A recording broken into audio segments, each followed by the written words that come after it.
Yang pertama, Alhamdulillah, syukur kita kepada Allah Subhanahu. Yang pertama, yang dihormati sahabat pengurusi majlis dan asatizah, para alim ulama, sahabat-sahabat yang dikasihi sekalian.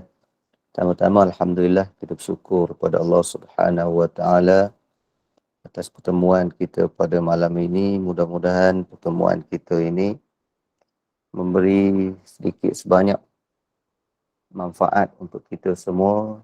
Yang pertama sekali di antaranya untuk penambahan maklumat dan ilmu bagi kita terhadap tokoh-tokoh yang cukup besar jasanya di dalam agama kita.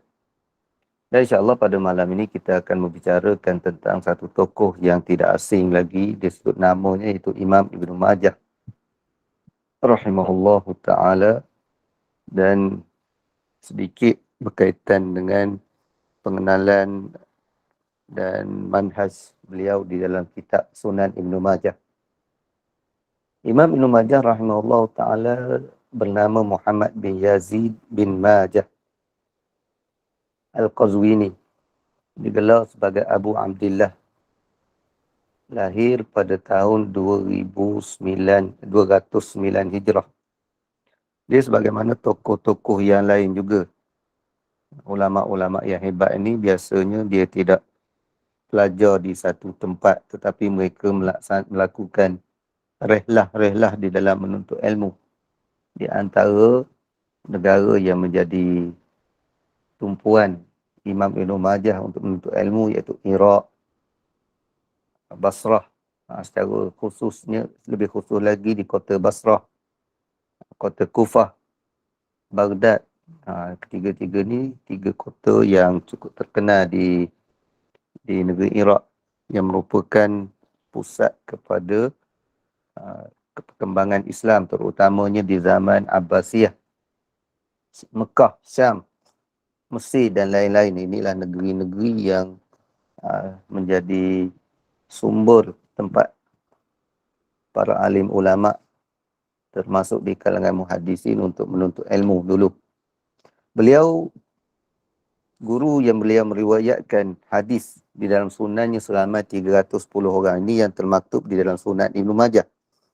Sudah pastilah ada kemungkinan ada guru yang lain lagi selain daripada apa yang dinukilkan di dalam kitab sunan beliau. Beliau wafat pada tahun ada khilaf di kalangan ulama antara 273 ataupun 275 Hijrah ketika berusia 64 tahun. Itulah sepintas lalu berkaitan dengan Ibn Majah, kerana kita lebih nak tumpukan kepada isu berkaitan dengan manhaj beliau. Imam Ibn Majah mengarang beberapa buah kitab, tapi tidaklah begitu banyak seumpama sebahagian tokoh-tokoh yang lain yang mempunyai karangan yang begitu banyak. Tapi Imam Ibn Majah terkenal dengan 3 buah kitab saja. So next slide tu, boleh tu. Yang pertama, kitab tafsir beliau. Yang kedua, kitab tarikh berkaitan dengan sejarah. Dan yang ketiga berkaitan dengan sunan yang kita nak bicarakan secara khusus pada malam ini. Dan di antara 3 kitab tersebut, sudah pastilah kitab sunan merupakan kitab beliau yang paling top, paling terkenal. Sebab itulah kadang-kadang para alim ulama ni, walaupun ada di antara mereka yang tidak mengarang kitab, tetapi nama dia diabadikan oleh anak-anak murid dia. Ada di antara ulama yang mengarang banyak kitab, tetapi di antara banyak-banyak kitab, ada beberapa buah kitab ataupun ada satu kitab yang paling diterima oleh masyarakat, oleh generasi selepas daripadanya. Ada di kalangan ulama yang mengarang banyak kitab, tetapi di antara kitab mereka tidak ada yang mendapat tempat di kalangan masyarakat dan generasi selepasnya. Itu atas pilihan Allah Subhanahu Wa Taala lah. Maknanya yang mana yang menjadi pilihan masyarakat. Kadang-kadang kitab tu nampak macam simple saja, tetapi penerimaan masyarakat cukup-cukup hebat. Maknanya ilmu dia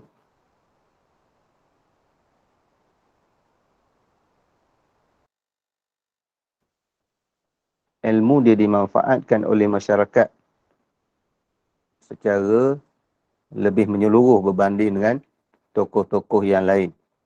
Contoh macam Imam Nawawi lah. Imam Nawawi, kitab 40 hadis Imam Nawawi dimanfaatkan oleh jutaan manusia di setiap zaman. Kemudian kita pergi kepada Sunan Ibn Majah. Bila sebut Sunan, dia berbeza dengan kitab-kitab yang mempunyai jenama yang lain. Ada kitab hadis yang dinamakan Jami'. Jami' ini dia lebih umum, iaitu dia mengandungi hadis-hadis yang kepelbagaian, termasuk hadis akidah, hadis tafsir, dan hadis berkaitan dengan raqaib, berkaitan dengan hati. Tapi bila sebut sunan, dia lebih kepada hadis-hadis berkaitan dengan hukum hakam syarak.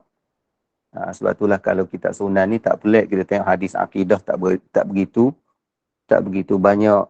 Hadis tafsir kadang-kadang tidak ada.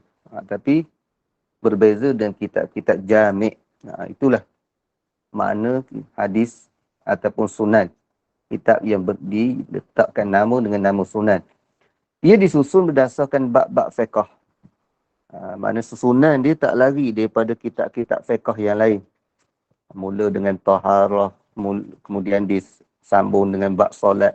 Begitulah susunan dia sehingga habisnya. Dari segi bilangan hadis di dalam Sunan Ibn Majah, ni boleh tu.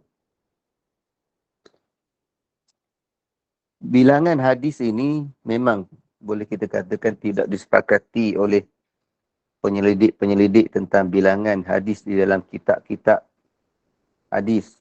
Bahkan bukan setakat kitab hadis, tetapi ayat Al-Quran juga ada berbeza pandangan di kalangan penyidik. Bilangan yang disebut oleh yang kita terima pakai berkaitan dengan Al-Quran ini, iaitu bilangan oleh kerana kita riwayat Hafs daripada Imam Asim dan daripada kota Kufah. Jadi kita menerima bilangan ahli Kufah, iaitu 6236 ayat Quran.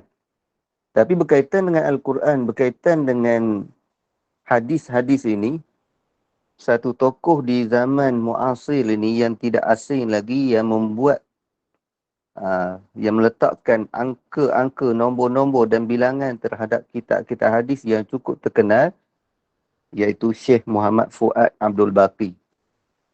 Termasuk Sahih Bukhari pun yang paling banyak cetakan sekarang ni dan yang diguna pakai di dalam Mu'jam. Kalau dulu sebelum adanya internet, sebelum adanya kitab Maktabah Syamilah, rujukan yang utama untuk nak cari hadis ni iaitu Mu'jam Mufahras. 7 jilid yang ditulis oleh golongan kumpulan mustasyrikin. Mereka juga menggunakan angka yang diletakkan oleh Syekh Muhammad Fuad Abdul Baqi. Dan Syekh Muhammad Fuad Abdul Baqi ketika mengira hadis-hadis dalam kitab Ibn Majah membuat kesimpulan bahawa Ibn Majah mengandungi 37 kitab, 1515 bab dan 4341 hadis. Dan ini pecahan Ibn Majah sendiri. Ibn Majah maknanya ada meletakkan kitab, ada meletakkan bab. Kalau Imam Muslim, dia hanya ada kitab saja, tidak ada bab. Dan yang lain sama dah dengan Ibn Majah, ada kitab dan ada bab. Kalau Sahih Muslim tu hanya imam yang tercetak ada bab tu, iaitu bab yang diletakkan oleh Imam Nawawi rahimahullahu ta'ala. Kemudian kita pergi ke slide seterusnya, pujian ulama terhadap as-sunan.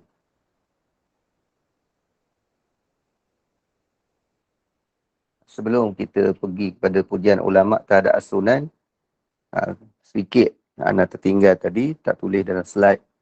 Kedudukan Ibnu Majah rahimahullahu ta'ala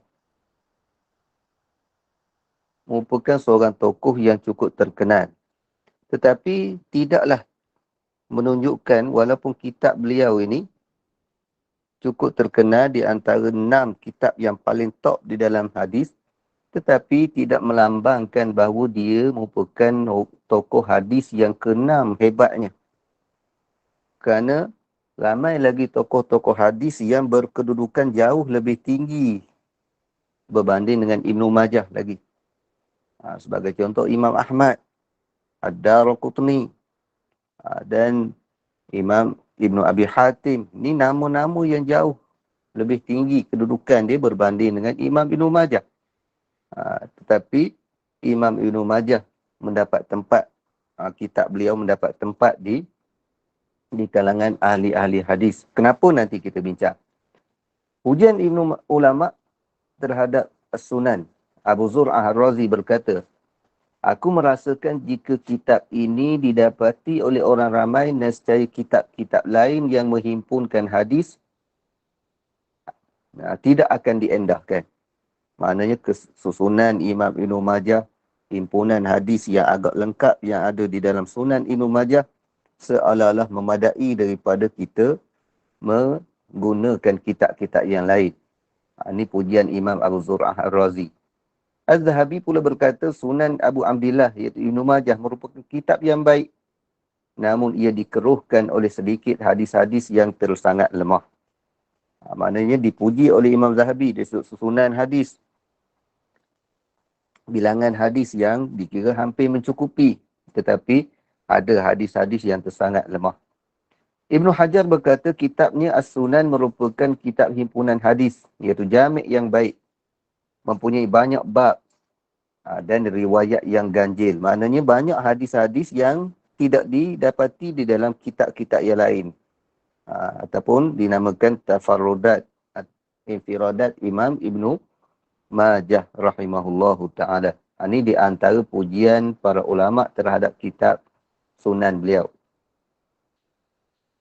Kita pergi ke isu yang berikutnya, kedudukan Sunan Ibnu Majah. Sunan Ibnu Majah dia dikira kitab utama hadis yang ke-6. Dia ada satu isu. Kenapa 6? Bukan 5. Bukan 7. Bukan 10 kitab hadis yang utama ni. Kalau kita tengok banyak isu yang melibatkan angka, ada sebab dia.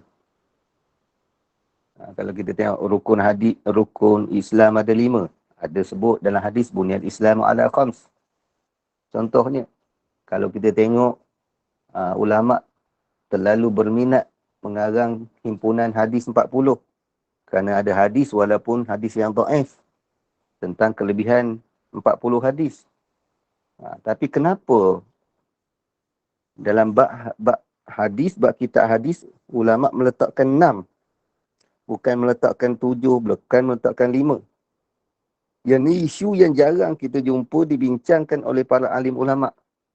Bahkan ulama kadang-kadang dibincang 6 tu antara Ibnu Majah ke Muwatta'. Antara Ibnu Majah ataupun Ad-Darimi. Ada yang meletakkan Ad-Darimi ganti kepada Ibnu Majah. Ada yang meletakkan Muwatta' dengan meninggalkan Ibnu Majah. Itu saja yang dibincangkan oleh para ulama'.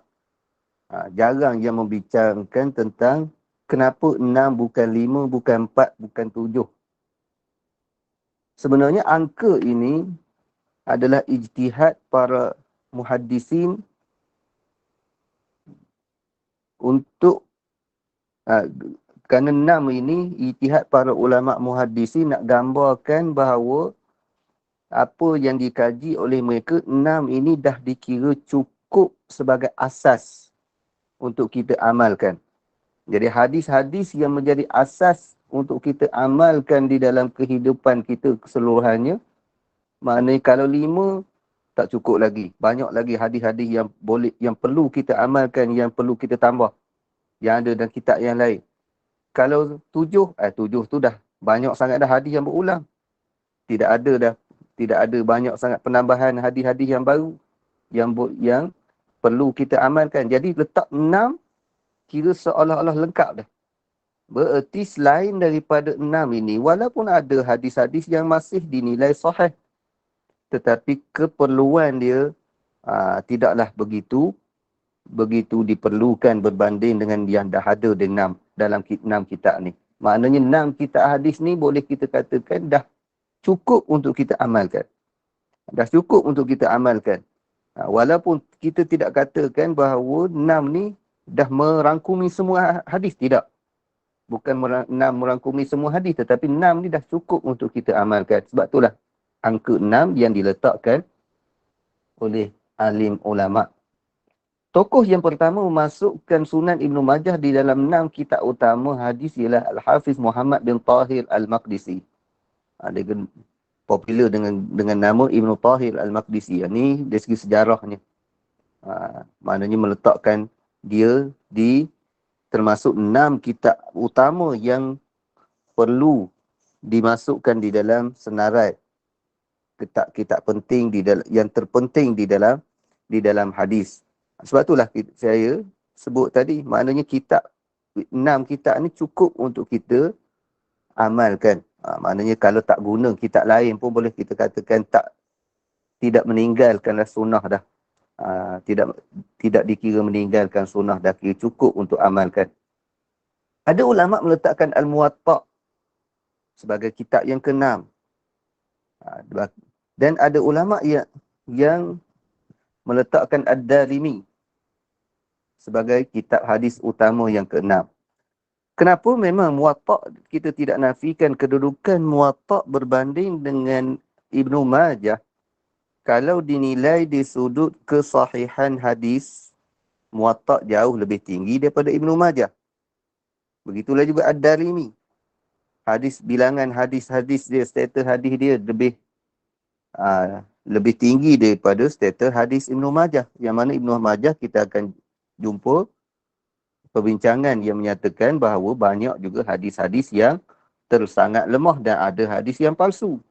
Sebab itulah ada ulama meletakkan Muwatta'. Walaupun hadis-hadis dalam Muwatta' dan Sunan Ad-Darimi lebih tinggi kedudukannya berbanding hadis Ibnu Majah, namun di dalam Sunan Ibnu Majah terdapat lebih 1000 hadis yang tiada di dalam Al-Kutubul Khamsah. Yang ni yang menjadikan kedudukan kitab Ibnu Majah ni termasuk dalam 6. Termasuk dalam 6. Dengan arti kata, kalau pandangan yang meletakkan Muwatta' menjadi kitab yang ke-6, walaupun kita tidak merendahkan sama sekali kedudukan hadis-hadis Muwatta', tetapi masuknya Muwatta' di dalam bilangan 6 kitab hadis tidak menambah banyak maklumat. Tidak menambah banyak maklumat. Hadis yang ada di dalam Muwatta' majoritinya telah ada di dalam Kutubul Khamsah iaitu Bukhari, Muslim, Abu Daud, Tirmizi dan Nasa'i. Jadi nak tambah dia sekadar tambah nama, tak banyak faedah. Jadi para ulama bermula daripada Ibnu Tahir Al-Maqdisi dan dipegang oleh majoriti ulama sehingga sekarang ni, meletakkan Al-Kutubul Sittah salah satunya, dan yang ke-6 ni adalah Muwatta', kerana banyak hadis-hadis tambahan daripada 5 kitab hadis yang lain. Lebih 1000 hadis. Kemudian Zawaid Ibnu Majah. Apakah slide yang baru? Zawaid Ibnu Majah. Slide tu pindahkan.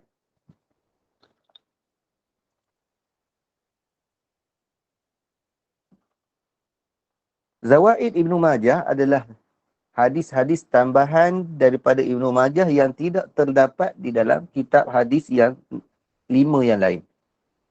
Ini dinamakan Zawaid. Admin tolong tu.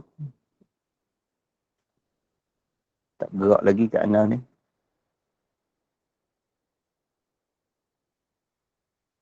Okey.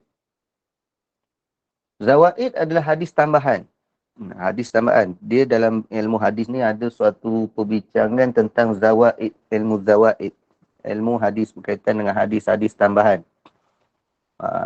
Bahkan ada orang yang terkini, Soleh Ahmad Asyami, dia himpun zawaid setiap kitab. Mula-mula Bukhari. Kemudian zawaid Muslim ala Bukhari. Maknanya tambahan hadis yang ada dalam Muslim tak ada dalam Bukhari. Kemudian dia buat Abu Daud. Tambahan hadis dalam Abu Daud tidak ada dalam kitab-kitab yang lain. Ini ilmu zawaid. Kalau peringkat sebelumnya lagi, Imam Al-Busiri. Dia ada zawaid dia. Imam Ibn Hajar ada zawaid daripada musnad. Daripada 8 musnad terhadap kitab-kitab utama hadis. Dan banyak lagi tokoh-tokoh yang mengarang kitab zawaid secara khusus. Tetapi zawaid Ibnu Majah ini yang dimaksudkan dengan zawaid Ibnu Majah, hadis-hadis tambahan daripada kitab-kitab 5 kitab yang lain. Maknanya hadis ni hanya ada di dalam Ibnu Majah, tidak ada dalam 5 kitab hadis yang lebih yang disebutkan tadi. Ibnu Hajar berkata di dalamnya banyak hadis yang sahih yang tidak terdapat dalam kitab yang lain. Ini menjadikan kedudukan Ibnu Majah berada di kedudukan yang ke-6 berbanding dengan kitab hadis yang lain. Syekh Muhammad Fuad Abdul Baqi menyatakan bahawa bilangan hadis yang sunan ialah 4,341 hadis. 3,002 darinya telah ada di dalam kutub khamsah. 1,339 hadis tambahan dari kutub khamsah. Maknanya zawaid ada hampir lebih daripada 1,300. 1,300 ni bilangan yang banyak. Jadi, maklumat yang banyak yang diperolehi hasil daripada hadis-hadis tambahan daripada Ibnu Majah. Berbanding kalau masuk Muwatta' Imam Malik, tak banyak maklumat baru. Maklumat yang dah ada di dalam kitab-kitab yang terdahulu. Itu saja. Dari jumlah 1,339 itu, boleh dipecahkan seperti berikut. 428 hadis sanadnya sahih. 199 hadis sanadnya hasan. 613 sanadnya dhaif. Hanya 99 sahaja hadis yang tersangat lemah dan palsu. Maknanya bilangan yang cukup besar tambahan hadis dia. Dan yang bermasalah hanya 99.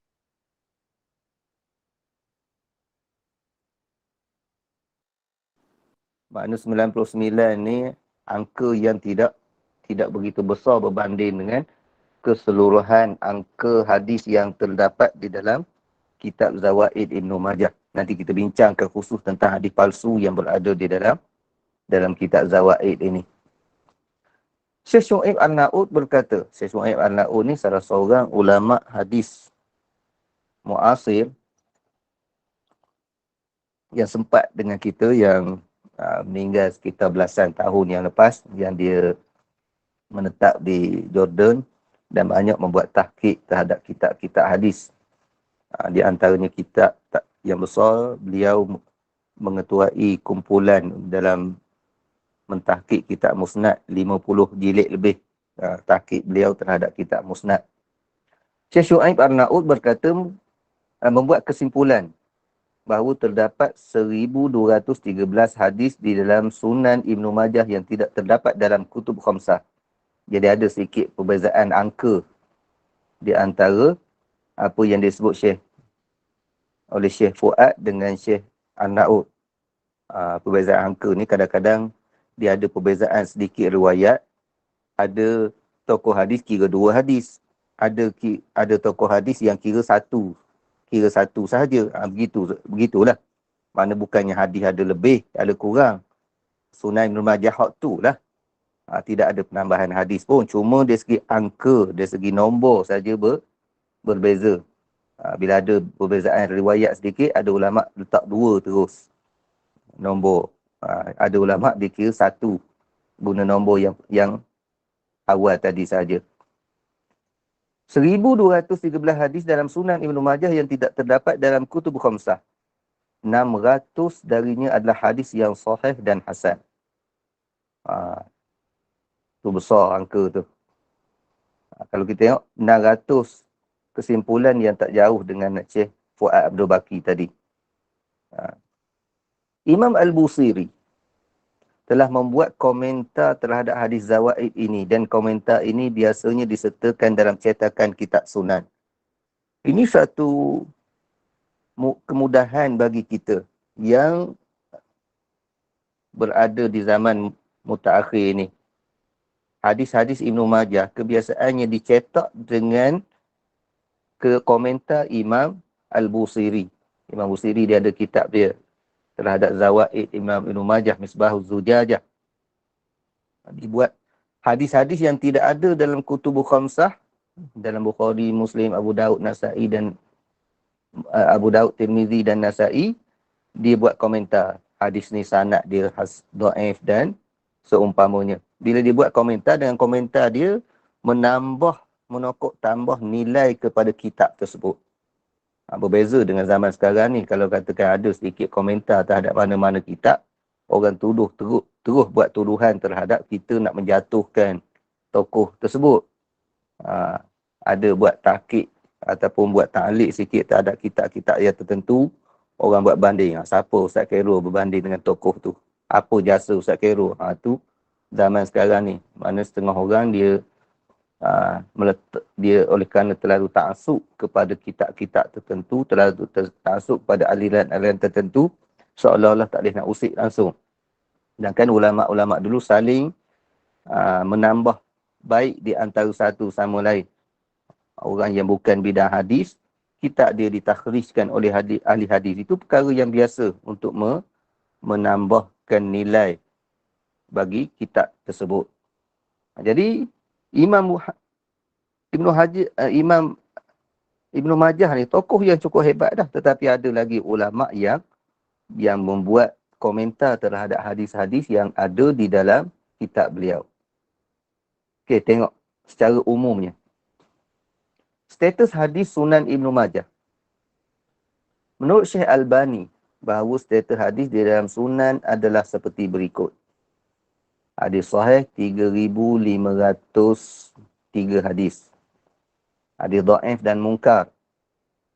Dia tidak membezakan di antara hadis yang dhaif yang sikit kecacatan dia dengan dhaif yang berat. Dia gabung sekaligus jadi 909. Hadis palsu 39 hadis sahaja menurut Syekh Albani. Walaupun penilaian Syekh Albani banyak dipertikaikan oleh ulama yang lain, namun ia sudah cukup memberi gambaran umum terhadap status hadis di dalam kitab ni. Mana kita nak dapat satu gambaran umum terhadap status hadis dalam kitab Sunan Ibnu Majah, tak salah kita ambil pandangan Syekh Albani. Sebab Syekh Albani ni, walaupun dari sudut penilaian hadis yang dilakukan oleh beliau banyak dipertikaikan oleh ulama, bahkan bukan ulama-ulama yang daripada aliran yang berbeza, tetapi juga di kalangan anak-anak murid dia dah banyak mengarang kitab Taraju'at Al-Albani, maknanya pandangan-pandangan yang ditarik balik oleh Syekh Albani dalam penilaian hadis. Dan ada yang mengarang tentang kesilapan Syekh Albani dalam penilaian hadis. Itu perkara biasa. Walaupun banyak kesilapan ataupun pertikaian terhadap beliau, tapi kita tidak boleh nak menolak secara mentah-mentah penilaian Syekh Albani secara total. Secara total tak boleh. Tapi kalau kita nak berpegang dengan penilaian orang lain yang berbeza dengan penilaian Syekh Albani, yang tu tidak jadi masalah. Bahkan ana pun kalau lebih mengutamakan penilaian tokoh-tokoh yang lain yang lebih muqtadir berbanding dengan Syekh Albani. Tetapi nak tolak secara total Syekh Albani, memang kalau ahli akademik dibuat kajian tentang Syekh Albani, kita akan dapati banyak nilai-nilai ilmu yang ada pada Syekh Albani yang kita tak boleh nak pejam mata. Imam Ibnul Jauzi memasukkan 34 hadis Ibnu Majah dalam kitab himpunan hadis palsunya, iaitu Mawdu'at Kubra Imam Ibnul Jauzi. Namun sebahagiannya dijawab oleh Imam As-Suyuti di dalam kitabnya Al-Qawlul Hasan fi Dhabbi ala As-Sunan. Jadi antara 6 kitab hadis ini, Ibnu Majah lah yang paling banyak mengandungi hadis palsu, sehingga 34 hadis Imam Ibnu Jauzi letakkan di dalam kitab, masukkan di dalam kitab beliau yang menghimpunkan hadis palsu. Tapi sebahagiannya dijawab oleh oleh Imam Suyuti. Dan jawapan Imam Suyuti terhadap terhadap Ibnu Jauzi ini juga dipertikaikan juga, sebahagiannya pula dipertikaikan oleh ulama. Anda ambil contoh gini, ada hadis yang Imam Ibnu Jauzi kata palsu. Suyuti kata tak sampai palsu, dhaif jiddan saja. Tapi ada pula Imam Ibnu Arad ataupun Ibnu Irad menyatakan, tak betul Suyuti, betul Ibnu Jauzi lagi. Hadis tersebut tetap tidak berubah status dia daripada palsu kepada dhaif. Maknanya masih ada perbincangan di kalangan ulama. Ini yang dikatakan masalah ijtihad di dalam ilmu hadis. Memang ada khilaf di sudut penilaian pada sebahagian daripada hadis. Cuma kita tak boleh nafikan ada hadis yang memang disepakati kata maudhu', kata palsu. Yang ni yang kita kena hati-hati. Zaman sekarang ni kadang-kadang orang bila dikatakan hadis tu palsu, hadis ni palsu, hadis ni palsu, dan orang yang mendakwa hadis palsu mempunyai rujukan yang kuat. Tapi dia nak bela diri, dia kata itu bukannya, itu isu ijtihad yang tidak semestinya kita kena pegang. Okey. Itu kalau satu benda yang kadang-kadang suatu kenyataan yang tidak ilmiah, sekadar menjawab begitu saja. Dia kata, kalau katakan dia mendatangkan ijtihad ulama yang lain yang mengatakan tak palsu, tu kita boleh terima. Tapi kalau jawab secara umum gitu, seolah-olah nak membela diri dan seolah-olah tidak akur dengan fakta-fakta kebenaran yang didedahkan oleh orang lain. Okey. Hadis palsu di dalam As-Sunan. Kita ambil tajuk khusus dalam isu ni. Mungkin timbul persoalan berkaitan hadis palsu yang ada di dalam kitab-kitab hadis yang muktabar. Sehingga kemungkinan sebahagian orang memandang rendah kedudukan kitab tersebut dan pengarangnya. Bila sebut satu kitab ni ada hadis palsu, memang orang yang tidak mendalami metod ahli hadis, mereka rasa seolah-olah macam tidak ada nilai. Kita nak sahih belaka. Itulah perkataan-perkataan yang biasa kita dengar. Kitab ni ada hadis palsu. Bila ada hadis palsu tu, rasa jijik terus. Itu yang berlaku di kalangan setengah daripada kita. Setengah daripada pelajar-pelajar, konon-kononnya mereka tak nak sangat hadis palsu sehingga seumpama itu. Bahkan kita tak nak hadis palsu itu satu sikap yang baik, tetapi menghina ataupun memandang rendah kitab-kitab yang mengandungi hadis palsu ni adalah suatu yang perlu kita elakkan. Kerana apa? Kerana nanti kita bincangkan di antaranya. Para ahli hadis menyatakan bahawa man asnada faqad bari'at zimmatuh. Sesiapa yang mendatangkan sanad, dia telah terlepas tanggungjawabnya. Dalam kenyataan Ibn Abdul Bar, man asnada faqad ahalahu wa man ahalahu faqad bari'at zimmatuh. Siapa yang mendatangkan sanad, dia dah tunjuk dah. Dia dah pindahkan kita kepada suatu perbincangan yang lain, perbincangan sanad. Siapa yang dah tunjuk begitu, dah terlepas dah tanggungjawab dia. Perkataan ini bermaksud, apabila sesuatu hadis telah disertakan dengan sanad, secara tak langsung ia telah menyatakan kedudukan hadis tersebut melalui kajian terhadap sanad yang tertera. Ibnu Hajar pula menyatakan bahawa menyebut sanad adalah satu jenis penjelasan dari imam-imam.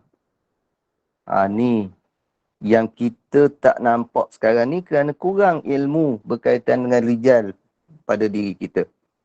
Dan kalau zaman dulu, orang yang berkecimpung dengan kitab-kitab yang besar ni, orang yang berkecimpung dengan ilmu rijal. Mereka mengkaji ilmu rijal, ilmu perawi hadis. Jadi, bila pengarang dah sebut nama perawi hadis, dia boleh cek hadis tu status macam mana. Dan orang yang awam, dia tak akan, dia tak cara sangat ke kitab-kitab besar ni. Dia memadai kitab-kitab yang kecil ataupun memadai fatwa-fatwa fiqh semata-mata. Tak rojok direct kepada hadis. Jadi orang yang nak mengkaji hadis ini, rojok kitab-kitab besar ni, orang yang ada asas di dalam ilmu rijal, ilmu hadis. Jadi zaman sekarang ni, bila orang tak tahu dah ilmu rijal, perlu kepada penilaian. Sebab itulah Imam Busiri letak di kalangan mutaakhirin, letak status, letak komentar terhadap hadis-hadis daripada Sunan Ibn Majah. Begitulah kitab yang lain, kitab Imam At-Tabari. Sebagai contohnya, Tafsir Tabari, Tarikh Umam wal Muluk. Banyak riwayat-riwayat yang palsu, banyak riwayat Israiliyat. Dah, Imam At-Tabari siapa? Status Imam At-Tabari ini sebagai orang yang bertaraf mujtahid mutlak. Maknanya tak, kedudukan dia tak rendah berbanding dengan empat imam mazhab. Dan juga dia ni digelar sebagai Syekhul Mufassirin. Tetapi banyak hadis palsu. Tapi hadis palsu, riwayat yang Israiliyat, disertakan dengan sanad. Bila serta dengan sanad, selesai masalah. Kerana dia dah sebut nama. Jadi orang yang pengkaji, di kalangan pengkaji, dia bila sebut nama, dia dah tahu dah status tu macam mana. Kalau dia tak perasan, dia boleh buat kajian terhadap nama untuk mengetahui status maklumat yang dinyatakan. Ni kelebihan kitab-kitab yang mempunyai sanad. Mudah kita nak cek. Ulama-ulama nak cek mudah status dia. Tapi kalau tanpa sanad, nak gagal di mana? Itu suatu penjelasan daripada alim ulama. Kenapa kitab-kitab hadis, tokoh-tokoh hadis yang besar masih memasukkan hadis palsu di dalam kitab dia tanpa menyatakan kepalsuan. Sebenarnya bila dia sebut sanad, itu salah satu daripada penjelasan bahawa hadis tersebut, penjelasan tentang status hadis tersebut. Orang yang fahamlah sanad tu, nampak jelas perawi dia siqah. Jadi tahulah hadis tu hadis yang sahih. Tapi kalau tengok sanad tu bermasalah, orang tahulah.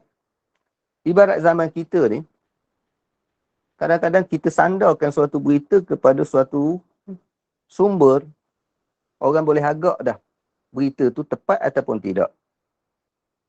Contoh, dalam isu politik, orang kata benda ni disebut oleh Malaysia kini. Bila sebut Malaysia kini, orang yang berada di zaman kita ni tahu. Orang yang berada di Malaysia ni tahu status Malaysia kini ni macam mana. Berapa peratus pembohongan tu orang tahu. Perkara ini disebut oleh laman sekian-sekian. Laman yang tak tahu siapa admin, siapa pemilik dia, siapa tu, sudah pastilah maklumat tersebut diragui.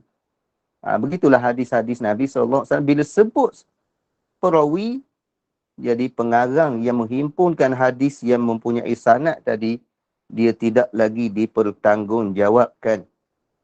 Dipertanggungjawabkan kerana dia dengan dia menyebut perawi-perawi, seolah-olah dia secara tidak langsung itu merupakan satu penjelasan terhadap status hadis. Okey. Hadis yang berulang-ulang. Isu yang lain pula. Okey, bab hadis palsu tadi.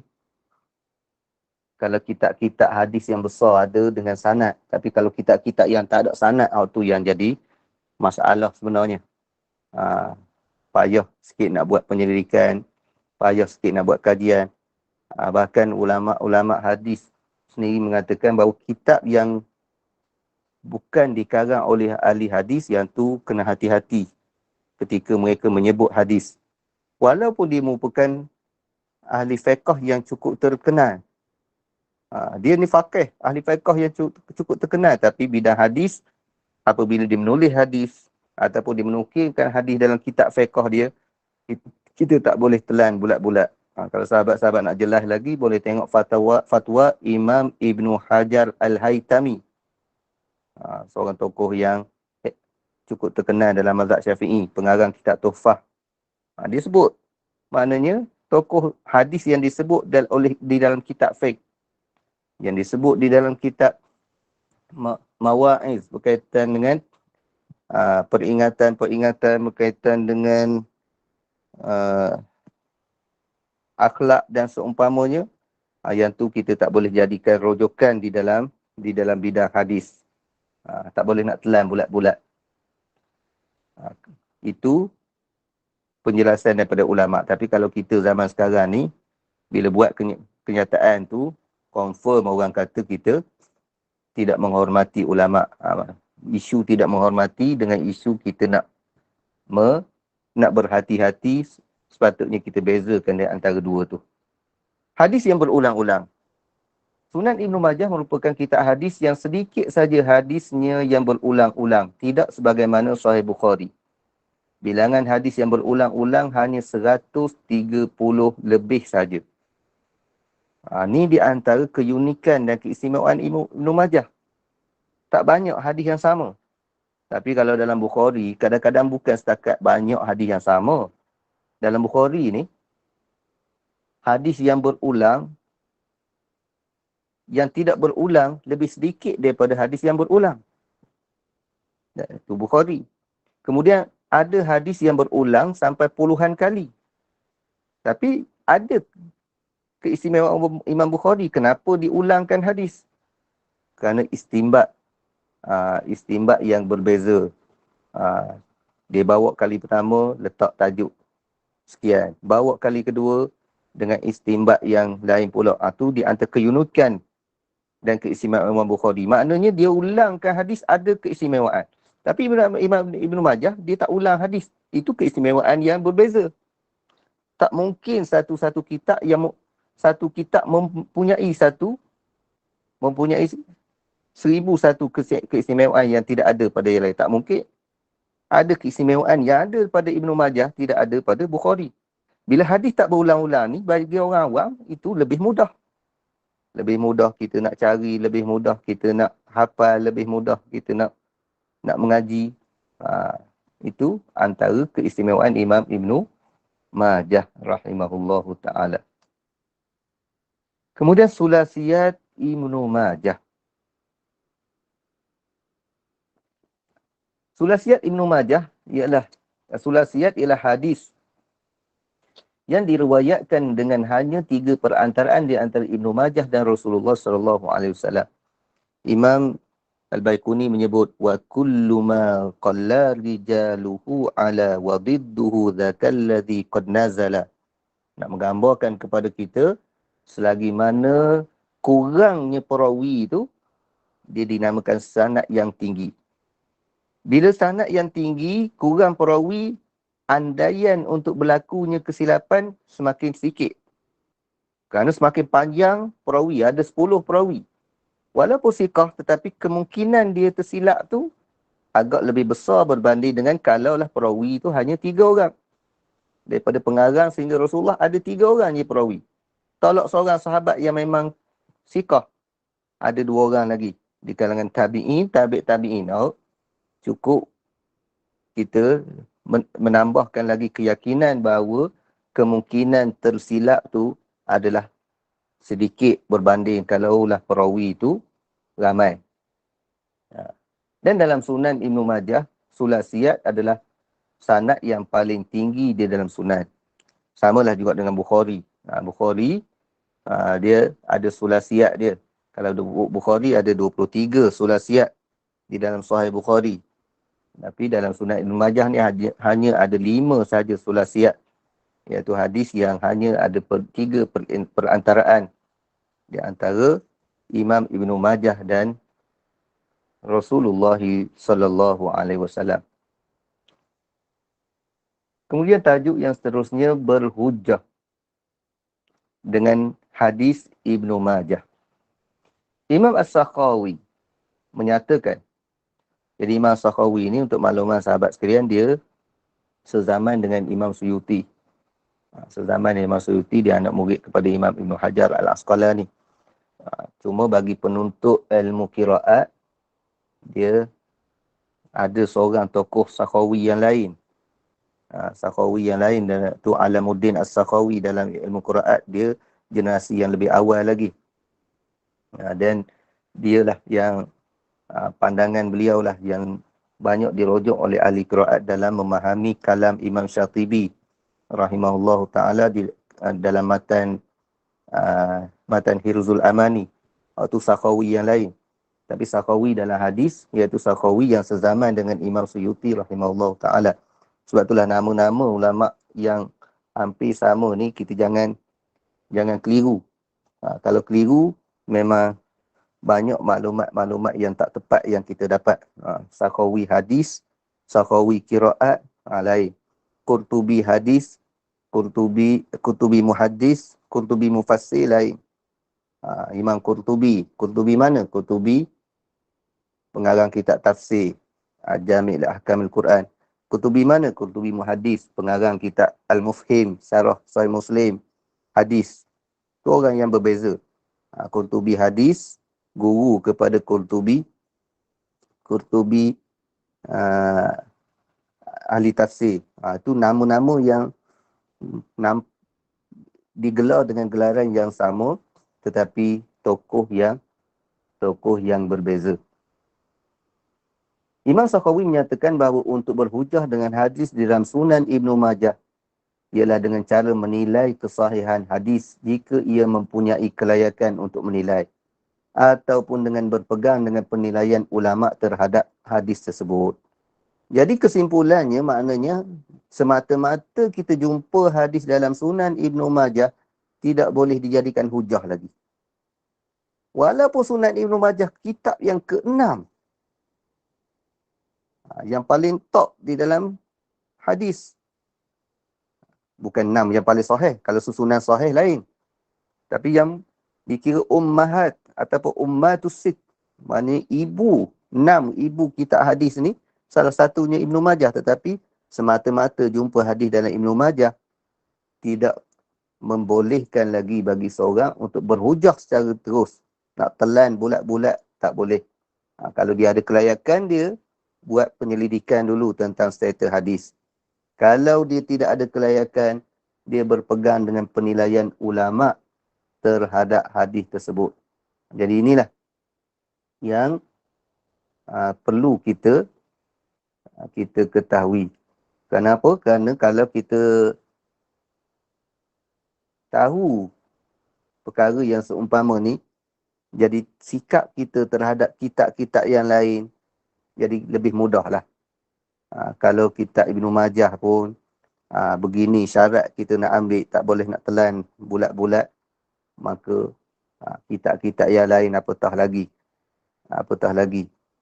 Dengan mudah cerita, kita orang awam ni, kita ambil kesimpulan para alim ulama setiap bidang. Bidang hadis kita ambil daripada penilaian ahli hadis. Kalau bidang fiqh, hukum hakam, kita ambil daripada fatwa-fatwa ahli fiqh. Kemudian tajuk yang terakhir, syarah Sunan Ibnu Majah. Dia ada banyak syarah Sunan Ibnu Majah.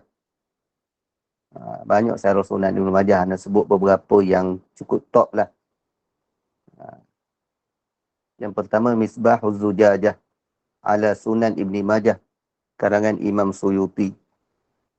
Dan ni ada yang dicetak sekali dengan Sunan Ibnu Majah. Ada syarah Sunan Ibnu Majah As-Sindi juga. Ada kadang-kadang cetakan Ibnu Majah digabungkan sekali, dua syarah ni. Syarah Suyuti dengan syarah Sindi. Sebab itulah ana sebut ni yang cukup top. Dan ada Misbah Zujajah juga fi Zawaid Ibnu Majah Al-Busiri, komentar terhadap hadis-hadis yang tidak ada dalam Kutubul Khamsah. Dan ada cetakan Ibnu Majah digabung tiga ni. Ada yang hanya menukilkan kalam Busiri saja.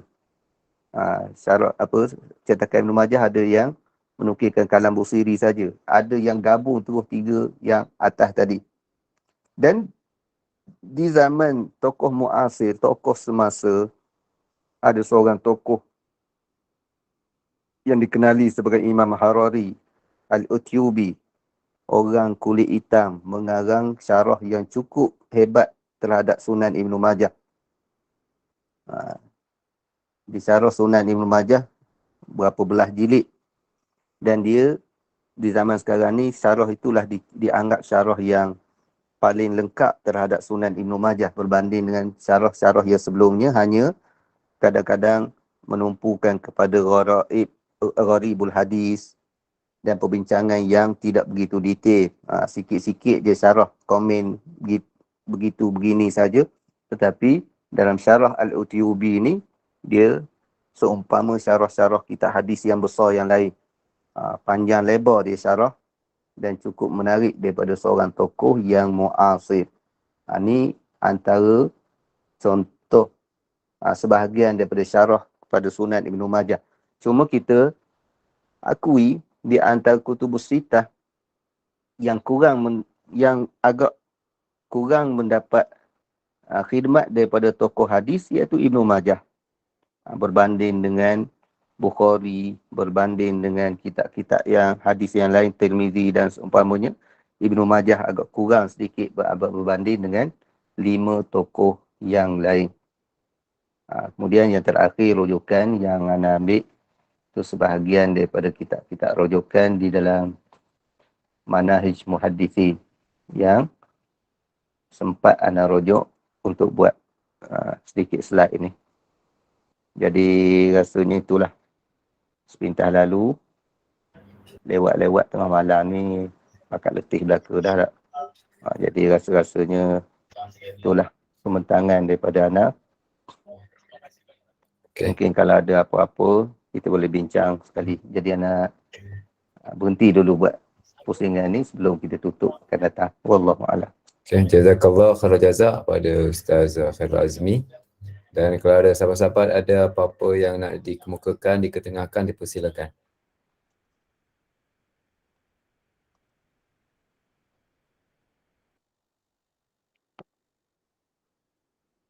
Okey, ada soalan-soalan di situ.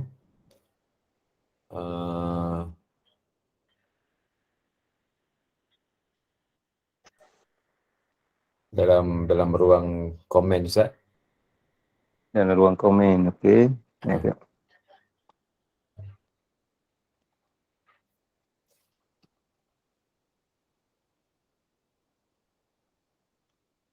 Pandangan hadis jazallahu anna sayyidana Muhammadan sallallahu alaihi wasallam bima huwa ahlu. Kalau dari riwayat Ibn Majah, hadis ini hasan. Ada yang kata hadis ini mungkar. Okey.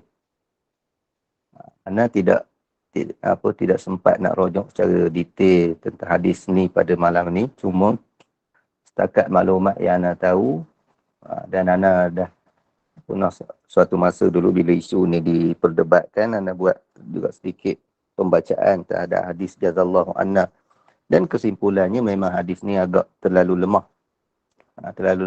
Adapun kalau dari riwayat Ibnu Majah hadis ni hasan, saya tak pasti siapa yang membuat penilaian hasan sebagaimana yang disebut oleh sahabat yang bertanya ni. Saya tak pasti siapa ada buat penilaian hasan, tetapi anda tengok lebih cenderung kepada hadis ni mungkar. Cuma hadis ni sangat lemah. Cuma apa yang anda nak sebut, kalaulah kita tidak sandarkan kepada Rasulullah SAW, kita jadikan amalan tersebut sebagai menghargai Rasulullah SAW, tidak jadi masalah. Ramai ulama-ulama, saya berpengalaman berada di negeri Syria, bila kita bertalaki, ramai ulama-ulama menutup kelas-kelas mereka dengan jazallahu anna sayyidana Muhammadan sallallahu alaihi wasallam bima wa ahlu, dengan harapan kita menghargai dan mendoakan Nabi kita agar diganjarkan oleh Allah Subhanahu wa taala dengan ganjaran yang selayaknya. Walaupun kalau kita tak doa, Nabi dapat pahala dah. Yang tu memang tidak dipertikaikan. Cuma kita mendoakan sebagai penghargaan kita kepada Rasulullah SAW dan diamalkan oleh ulama-ulama di Syam. Tapi mereka tidaklah menyatakan, menisbahkan perkara tersebut kepada Rasulullah SAW. Soalan, apa beza antara hadis mungkar dan hadis palsu? Okey, hadis palsu ni hadis yang direka, yang ada di kalangan perawi dia kadzab, seorang yang pembohong. Contoh di antaranya, ataupun hadis yang memang tidak ada sanad langsung, ataupun hadis memang tidak diketahui ada dalam mana-mana dawawi nusunnah, mana-mana kitab hadis.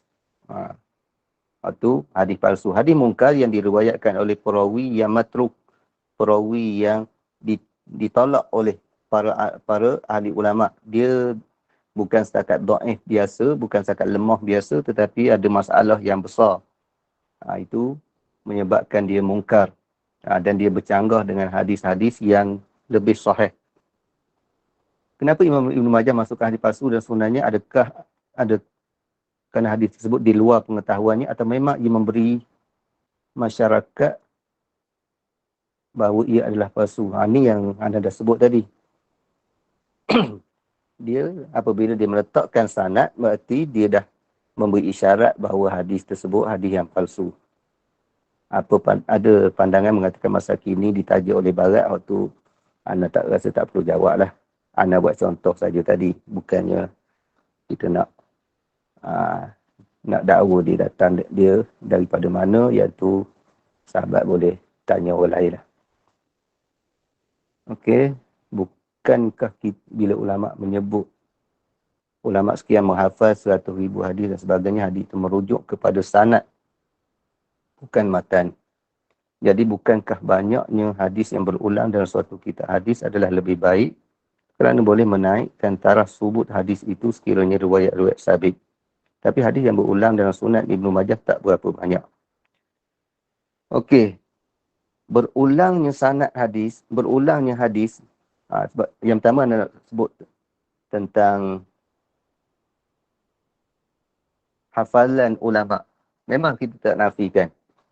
Hafalan ulama berdasarkan sanad-sanad hadis yang tu menyebabkan angka hadis terlalu besar. Yang ni hafal 100,000, hafal 200,000 hadis. Yang lain hafal katakan 1 juta hadis. Kerana pelbagai sanad. Hadis kadang-kadang hadis yang sama. Bila sanad banyak, menyebabkan bilangan hadis yang dihafal oleh mereka banyak. Yang tu memang kita tak nafi. Kerana hadis ni, kalau ada pengkaji, di antaranya Syekh Saleh Syami, dia kata hadis ni, kalau kita tolak kita gabungkan dari sudut sanad dia, dari segi teks hadis yang sebenar, sekitar dalam 20,000 lebih sahaja. Sekitar dalam 20,000 lebih sahaja hadis ni. Jadi kalau boleh hafal matan hadis sampai 20,000 hadis, mana kira cukup hebat dah, walaupun tak menghafal sanad zaman sekarang ni. Dan banyaknya sanad, dia ada kelebihan, ada nilai yang memang kita tak boleh nafikan. Kalau nilai yang paling rendah, di antara nilai bila banyaknya sanad, yang pertama sekali, kalau sanad yang pertama tu dhaif, mungkin adanya mutaba'at, sokongan daripada sanad yang lain yang boleh menaikkan taraf hadis daripada dhaif kepada hasan, dan boleh jadi sahih.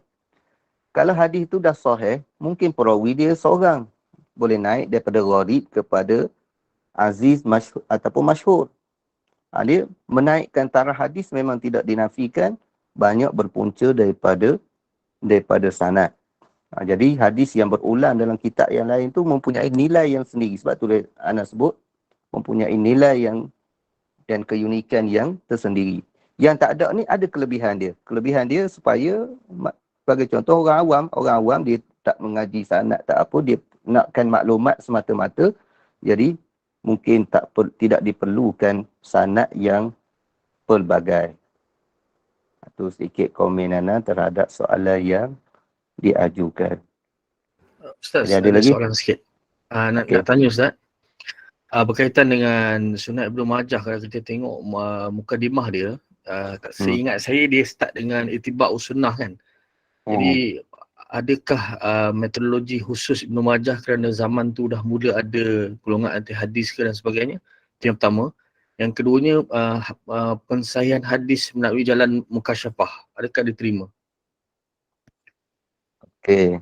Satu soalan yang cukup menarik daripada Dato' Yusof kan? Suara tu. Ya betul. Okey. Pertama sekali berkaitan dengan ittiba' sunnah yang dimulakan oleh Imam Ibnu Majah. Adakah zaman tu dah mula ada anti hadis yang tu anak tidak mengkaji, anak tak dapat jawab lah sebab anak tak kaji wakil suasana zaman Ibnu Majah secara khusus, dan ada satu kitab penyelidikan terhadap Sunan Ibnu Majah ni, dan dia dalam kitab tersebut dan tesis tersebut juga tidak dinyatakan isu yang dibangkitkan tadi. Dan dalam rujukan anak tak jumpa perbahasan secara khusus masalah tu. Kalau saya sepintas lalu tu, wallahu a'lam lah, mungkin terlepas pandang. Dan seumpama dia tak dapat nak jawab lah. Jadi kalau sahabat yang ada jawapan mungkin boleh kongsi lah. Kemudian soalan yang kedua, menilai hadis dengan mukasyafah, dengan kasyaf, dengan ilham. Itulah adalah suatu yang ditolak oleh ahli hadis. Kerana dia tidak ada suatu disiplin yang khusus berkaitan dengan mukasyafah ni. Walaupun ada dinukilkan kalam di kalangan sebahagian daripada muhaddisin bahawa di kalangan muhaddisin ni, bila dia tengok hadis, dia boleh tahu dawuhu qadau'in nahar. Maknanya tengok hadis ni nampak cahaya dia macam sejelas siang, dia sudut kesahihan dia. Dia tengok hadis ni pula gelap, tidak bercahaya, maknanya nampak selalu palsu. Sebenarnya kalam itu yang dinukilkan oleh seorang tokoh nak mendakwa bahawa, nak mempertahankan bahawa boleh ada tokoh boleh tengok hadis berdasarkan cahaya. Sebenarnya bukannya cahaya tu yang tidak mempunyai disiplin. Orang yang telah terlalu memarasah dengan hadis, memang hidup dia dengan hadis, pagi petang siang malam, hafalan dia cukup banyak dengan hadis. Orang yang macam ni kadang-kadang tak perlu tengok sanad. Dengar hadis ni dia dah tahu dah. Kerana dia dah ada dalam kepala dia. Dah jelas dah, sejelas-jelasnya. Jadi tak perlu dia nak sebut secara detail sanad. Tak perlu dia nak sebut secara detail. Tak perlu nak buat kajian secara detail lagi. Kerana dia dah tahu sekian lama. Sebab itulah dia kata dah jadi cahaya. Benda tu dah maklumat dah ada pada dia. Bukan itu bermaksud mereka tidak ada disiplin dalam ilmu hadis. Mereka ada disiplin. Dengan disiplin yang telah mereka kuasai sekian lama, maklumat yang telah mereka ada, sehingga mereka tengok hadis, dia boleh tahu selalu. Dan kita pun kadang-kadang ada sebahagian daripada hadis, dawuhu qadau'in nahar. Baca hadis innamal a'malu binniyat. Kita tak perlu rujuk kitab mana-mana pun, kita boleh confirm sahih. Riwayat Bukhari dan Muslim. Jadi hadis ni, kalau kita kata sahih riwayat Bukhari dan Muslim, jelas, seumpama jelasnya cahaya matahari, adakah kita menghukum sahih berdasarkan cahaya? Dah. Tetapi berdasarkan hadis ini telah terlalu biasa dengan kita. Begitulah bagi ahli hadis yang memarasah dengan hadis, mereka dah biasa dengan hadis, dia tahu. Dia ada zauq yang tersendiri berdasarkan disiplin ilmu hadis yang cukup mereka kuasai. Mereka boleh tahu banyaknya maklumat hadis-hadis yang sahih dalam kepala dia, bila ada jelas sangat bercanggah dengan akal, bercanggah dengan sejarah, bercanggah dengan perkara-perkara yang qat'i dalalah, maka mereka boleh buat kesimpulan bahawa hadis tersebut palsu. Ini penilaian yang ada disiplin. Adapun pakai kasyaf ahli sufi, yang ini ditolak oleh ulama. Bahkan Imam Syekh Abdul Fattah Abu Ghuddah, dia mengkritik satu hadis yang dinilai oleh Imam Ajluni rahimahullahu ta'ala. Imam Ajluni yang mengarang Kashful Khafa.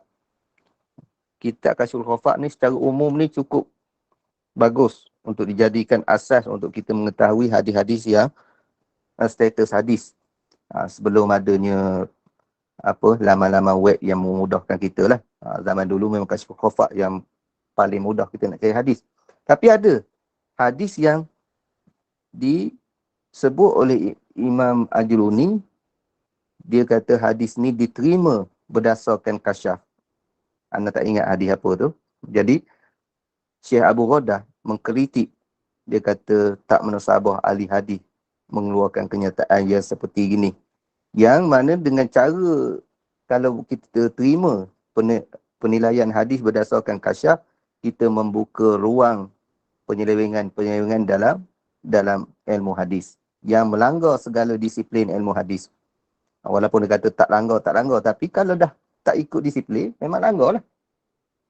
Itu pandangan yang kita kira kebanyakan ahli hadis lah. Tapi memang kita tak nafikan di kalangan ahli sufi ramai yang berpandangan boleh menerima tashih melalui kasyaf. Cuma satu lagi yang kita nak tanya. Hak tu macam mana kita boleh membuktikan itu kasyaf ataupun itu dakwaan semata-mata? Yang tu berat tu. Kalau orang kata saya hadis ni berdasarkan kasyaf saya, kita nak membuktikan itu kasyaf ke karut? Tu orang yang macam mana yang boleh kita terima kasyaf? Tu perlu ada disiplin juga. Kalau nak terima hadis sahih, pentasihan hadis berdasarkan kasyaf, orang yang macam mana kita boleh terima kasyaf dia? Adakah orang yang tak nampak berkecimpung di bidang hadis, kita boleh terima kasyaf dia dalam hadis? Kalau nak terima lah, nak terima penilaian berdasarkan kasyaf ni, kita orang yang macam mana? Kita boleh persoal pula. Kalau orang tu memang berkecimpung di bidang hadis, siang malam pagi petang hafal ratusan ribu hadis, mengkaji sanad-sanad hadis. Kalau kita terima kasyaf orang yang macam ni, boleh tahanlah lagi. Tapi kalau orang yang tengok tak tentu arah ataupun tidak berkecimpung di bidang hadis, walaupun dia tokoh di bidang lain, walaupun dia ahli sufi, walaupun banyak buat ibadat macam mana sekalipun, yang tu sudah pasti kita tak boleh nak terima. Kerana dia melanggar disiplin ilmu. Okey. Itulah komen Ana. Wallahu a'lam. Ada lagi? Okey, jazakallah. Ada apa-apa lagi? Silakan kalau ada.